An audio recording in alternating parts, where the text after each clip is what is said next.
sebuah buku yang ditakuti hingga harus dikubur dalam penjara ide, dilarang beredar di tengah histeria anti-komunis Amerika Serikat, dibungkam jika bertentangan dengan doktrin partai di era Stalin, bahkan dianggap ancaman oleh rezim otoriter modern. Ini adalah Das Kapital, mahakarya Karl Marx yang disebut sebagai kitab suci pemberontakan. Ditulis dalam pelarian, di tengah kemiskinan yang menghancurkan, buku ini mengguncang fondasi kapitalisme dan mengancam kekuasaan para elit. Tapi apa yang membuat pemikiran seorang filsuf abad ke-19 begitu mematikan hingga ditakuti baik oleh konglomerat maupun penguasa? Karl Marx bukan nabi bersorban, melainkan seorang buangan. Lahir di Jerman 1818, ia diusir dari Prancis karena tulisannya yang membakar, dikejar polisi Prusia, dan terdampar di London. Hidup miskin di tengah revolusi industri yang melahap manusia. Sementara pabrik-pabrik mengeruk emas dari tulang punggung buruh, Marx menuliskan kutukan terhadap sistem yang ia sebut penjara upah. Di ruang kerja pengapnya, ia pernah menulis, para kapitalis akan menciptakan alat penghancur mereka sendiri. Tapi bisakah kata-kata mengubah dunia atau justru menjadi alasan untuk membungkamnya selamanya? Dalam Das Kapital, Marx membongkar luka kapitalisme, bahwa keuntungan para konglomerat lahir dari pencurian waktu hidup buruh. Setiap pakaian yang Anda kenakan, setiap ponsel yang Anda pegang, semuanya menyimpan jeritan pekerja yang upahnya tak cukup untuk bertahan hidup. Marx menamakannya nilai lebih, kekayaan yang dipaksa keluar dari keringat rakyat. Bagi kaum kapitalis, ini adalah pemberontakan. Bagi penguasa otoriter, ini racun bagi kekuasaan. Maka sensor pun berkuasa, dari Amerika Serikat di era McCarthy yang memburu pengkritik sistem hingga Cina yang memelintir pemikirannya untuk legitimasi politik. Tapi mengapa sebuah buku filsafat ekonomi bisa memicu paranoia sedemikian gelap? Apakah karena Marx membongkar ilusi keadilan kapitalisme, atau karena ia membuktikan bahwa ketimpangan adalah mesin penghancur yang suatu hari akan menggigit tuannya? Mengapa negara yang mengklaim diri pewaris Marx justru melarang diskusi yang kritis tentang pemikirannya? Dan yang terpenting, di era di mana segelintir elit menguasai separuh kekayaan dunia, bisakah kita tutup mata saat nubuat Marx bergema dari kuburan sejarah? Malam ini, kita akan menyusuri labirin pemikiran yang dibungkam, menelusuri jejak Das Kapital yang dianggap terlalu berbahaya untuk dibaca, mengungkap kontradiksi di balik larangannya, dan bertanya, apakah keruntuhan kapitalisme adalah takdir, atau justru kita sedang menyaksikan detak jantung terakhirnya? Bersiaplah, ini bukan dongeng masa lalu, ini teriakan yang menggema di lorong-lorong pabrik, di balik layar ponsel Anda, dan dalam kepalan tangan generasi yang muak.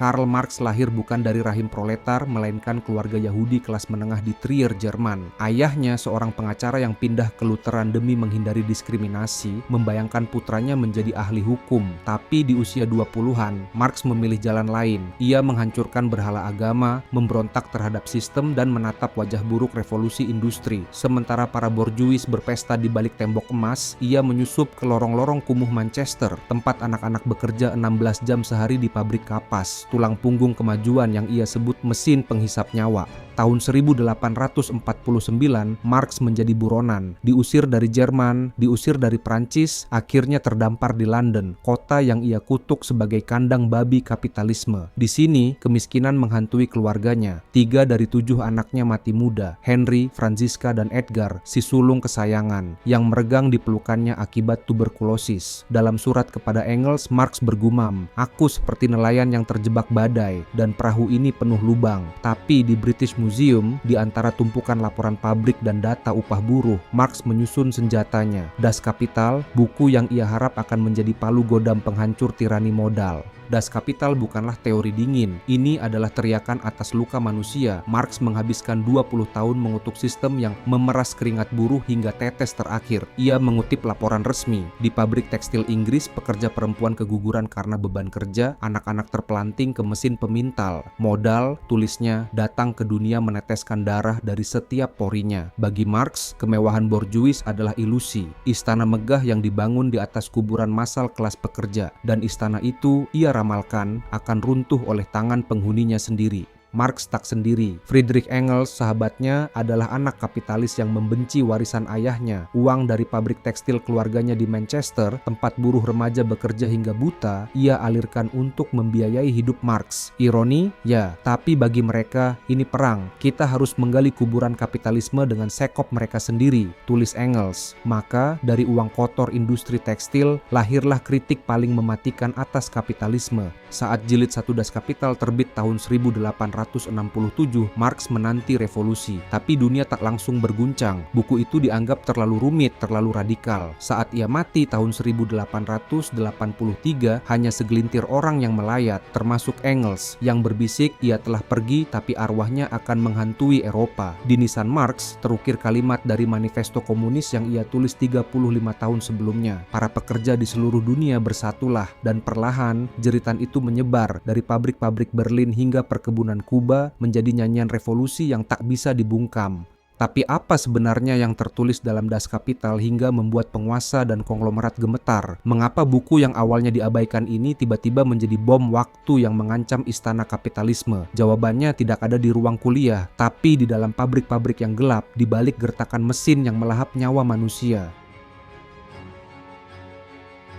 Das Kapital bukan sekadar buku, ini adalah pisau bedah yang mengiris jantung kapitalisme hingga ke sumsumnya. Marx membongkar konsep nilai lebih, selisih antara nilai yang dihasilkan buruh dan upah yang mereka terima. Misalnya, seorang buruh pabrik bekerja 12 jam per hari menghasilkan barang senilai 10 juta rupiah, tetapi upahnya hanya setara dengan 4 jam kerja. Sisa 8 jam, itulah keuntungan yang diambil kapitalis. Modal, tulis Marx, adalah kerja mati yang, seperti vampir, hidup hanya dengan menghisap kerja hidup. Bagi Marx, ini bukan bisnis, ini eksploitasi sistematis. Dan para kapitalis, mereka adalah vampir yang menyamar sebagai pengusaha visioner. Marx menggambarkan kapitalisme sebagai mesin yang mengubah manusia menjadi angka. Di era revolusi industri, buruh anak usia 6 tahun terjebak di tambang batu bara. Perempuan hamil bekerja hingga pingsan, dan harapan hidup buruh pabrik di Manchester hanya 25 tahun. Dalam Das Kapital, Marx mengutip laporan resmi. Di pabrik korek api, rahang pekerja remaja hancur akibat fosfor beracun demi keuntungan pemilik.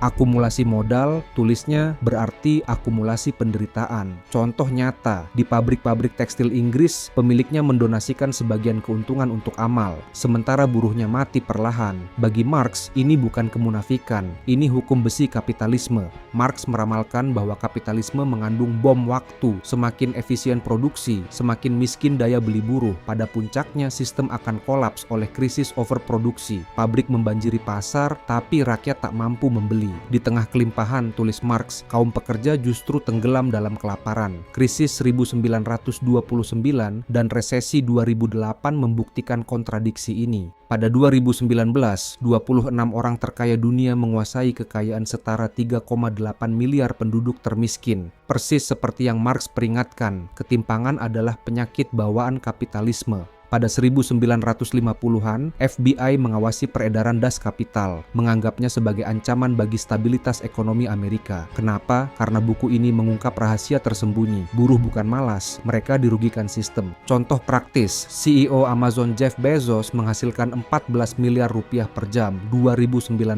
sementara buruh gudangnya kerja 3 minggu untuk bayar 1 kali UGD. Marx menamakannya kesadaran kelas. Saat buruh sadar mereka dirampok, potensi revolusi pun muncul. Tapi bukan hanya kapitalis yang takut. Rezim otoriter seperti Stalin atau Partai Komunis Cina membatasi diskusi kritis tentang Marx. Mengapa? Karena Marx menolak tirani. Dalam manifesto komunis, ia dan Engels menyerukan, perjuangan kelas buruh harus demokratis, bukan diperintah elit. Di Cina, buruh dilarang mogok, padahal mogok adalah senjata yang Marx hormati. Ironisnya, mereka memuja Marx sambil mengubur prinsipnya dalam kuburan otoritarianisme. Jadi, inilah mengapa Das Kapital dibenci dari Wall Street hingga Kremlin. Buku ini mengancam semua kekuasaan yang takut pada kebenaran. Lalu, bagaimana mereka membalasnya? Dengan sensor, penjara, dan kebohongan. Tapi, seperti kata Marx sendiri, kebenaran seperti modal selalu menemukan celah untuk meledak. Karl Marx adalah pemikir yang ditakuti oleh dua kekuatan berlawanan, kapitalis yang haus keuntungan dan rezim otoriter yang mengklaim diri sosialis. Di Amerika Serikat era 1950-an, membawa das kapital bisa membuat Anda dicurigai sebagai ancaman keamanan. Di Uni Soviet era Stalin, interpretasi Marx yang kritis dianggap penyimpangan. Lalu, mengapa keduanya bersekongkol membungkam Marx? Jawabannya tertanam dalam kalimat Marx sendiri. Filsafat bukan hanya untuk dipahami, tapi untuk diubah menjadi senjata. Kekuasaan, apapun bentuknya, takut pada senjata pemikiran. Di Amerika Serikat era McCarthy, pemerintah memulai perburuan penyihir merah. Guru, seniman, dan ilmuwan yang dicurigai simpatisan komunis masuk daftar hitam. 1.500 dipecat, 10.000 kehilangan pekerjaan. Buku Marx disingkirkan dari perpustakaan umum. Film seperti Salt of the Earth 1954 dilarang karena kisah buruh tambang. Bagi FBI era Hoover, buku seperti Das Kapital dianggap senjata subversif, terlalu berbahaya untuk dibiarkan bebas. Kenapa? Karena 1917, Revolusi Bolshevik membuktikan teori Marx bisa menggulingkan kekuasaan. Para kapitalis tahu, jika buruh sadar mereka dieksploitasi, pabrik-pabrik akan berubah menjadi benteng pemberontakan. Stalin, sang pemimpin besar, memutilasi pemikiran Marx. Padahal, Marx menulis, masyarakat komunis harus bebas dari hierarki negara. Di Uni Soviet, pemikiran Marx disaring, aspek tentang kebebasan buruh diredam, diganti dogma kepatuhan mutlak pada partai. Di Cina, Mao mengubah Marxisme jadi kultus pikiran Mao. Sesuatu yang bertentangan dengan semangat egaliter Marx yang menyebut sektarianisme sebagai kesombongan borjuis kecil. Bagi para diktator, Marx hanyalah topeng. Mereka membungkamnya karena takut rakyat sadar. Sosialisme sejati tak butuh tiran. Rezim-rezim ini menggunakan tangan besi. Di Indonesia era Orde Baru, pelajar diajari bahwa Marxisme sama dengan PKI, sama dengan terlarang. Di Iran, buku Marx dilarang karena menghasut ateisme. Ironis, karena Marx menyebut agama keluh kesah makhluk tertindas. Di Korea Utara, ideologi juga menggantikan Marxisme dan kritik sosial dianggap pengkhianatan. Tapi kapitalis punya senjata halus. Mereka menjual Das Kapital sebagai merchandise. Kaum elit berkata, bacalah Marx tapi jangan sampai kau sadar. Dengan begitu, pemikiran revolusioner jadi pajangan, bukan ancaman. Pada Mei 1968, mahasiswa Paris meneriakkan Marx, Mao, Marcuse sambil menduduki pabrik. Tahun 1999, puluhan ribu buruh global mengepung pertemuan WTO di Seattle. Spanduk bertuliskan kapitalisme adalah krisis. Tahun 2020, Serikat Pekerja Amazon mengutip konsep nilai lebih Marx untuk menuntut kenaikan upah. Larangan hanyalah bukti. Marx menyentuh luka yang tak bisa diobati. Seperti kata Jean-Paul Sartre, Marxisme adalah horizon tak terhindarkan di zaman kapitalisme, dan selama 1% manusia kuasai separuh kekayaan dunia, selama itu pula jeritan Marx akan terus hidup dari mulut buruh, dari gerakan iklim, dari mereka yang menolak diam. 1917, Lenin menggunakan nama Marx untuk menggulingkan Tsar Rusia. Namun, revolusi yang awalnya bertujuan emansipasi buruh berubah menjadi kediktatoran Stalin. Kebijakan kolektivisasi paksa di era Stalin membunuh jutaan petani dalam bencana kelaparan Holodomor. Marx yang menulis negara harus mati secara bertahap, Critique of the Gotha Program, pasti menolak rezim ini. Revolusi Bolshevik bukan kemenangan Marxisme, melainkan distorsi berdarah yang mengubur prinsip demokrasi proletar.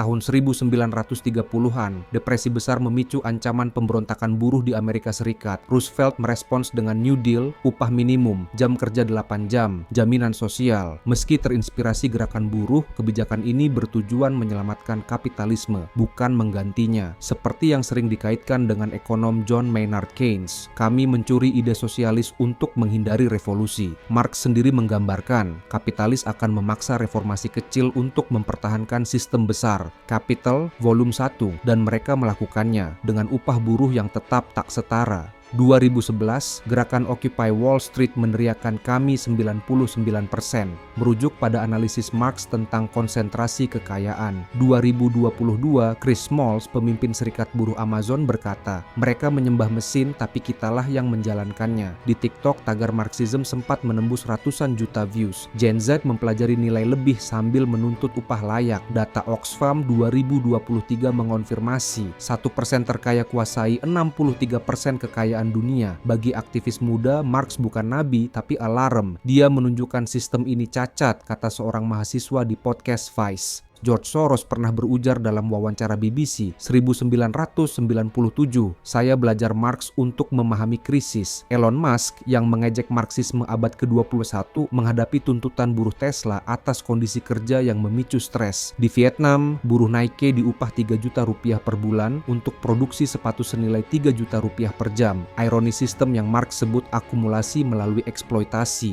das kapital. Marx mungkin akan muak, negara komunis Vietnam kini jadi pusat manufaktur kapitalis global.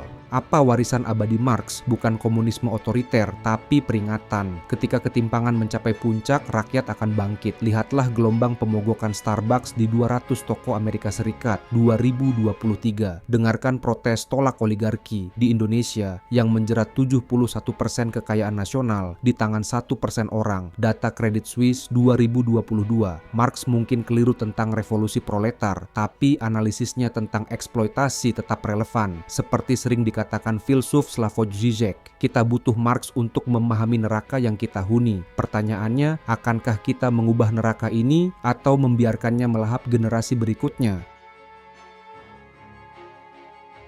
Karl Marx meninggal dalam kemiskinan, tapi pemikirannya tetap hidup, bagai api dalam badai. Dari revolusi industri hingga era algoritma, teriakan das kapital masih menggema. Kekayaan segelintir orang dibangun di atas keringat banyak orang. Di era ketika 1% terkaya menguasai 2/3 kekayaan baru dunia, Oxfam 2023. Pertanyaannya bukan apakah Marx benar, tapi berapa lama lagi kita berpura-pura sistem ini adil. Marx bermimpi tentang dunia setara, tapi mimpinya dibajak jadi kediktatoran. Stalin, Mao, Kim Jong-un, mereka mengubur prinsip demokrasi Marx demi kekuasaan. Namun, di balik kegagalan itu, ada kebenaran yang menggigit. Di pabrik iPhone China, buruh diupah 30.000 rupiah per jam untuk membuat ponsel seharga 25 juta rupiah. Marx menulis, kapitalisme mengubah manusia menjadi mesin, dan mesin itu kini lelah. Seperti kata filsuf Slavoj Žižek, lebih mudah bayangkan kiamat daripada akhir kapitalisme. Apa warisan sejati Marx? Bukan simbol palu arit, tapi pertanyaan mengusik. Maukah kita hidup dalam dunia di mana nilai manusia direduksi jadi profit margin? Di mana driver ojek online kerja 14 jam tanpa jaminan kesehatan? Di mana konten kreator dijual data pribadinya demi iklan? Marx mungkin bukan nabi, tapi cermin yang memantulkan borok peradaban. Borok yang kita tutupi dengan jargon efisiensi pasar dan pertumbuhan ekonomi.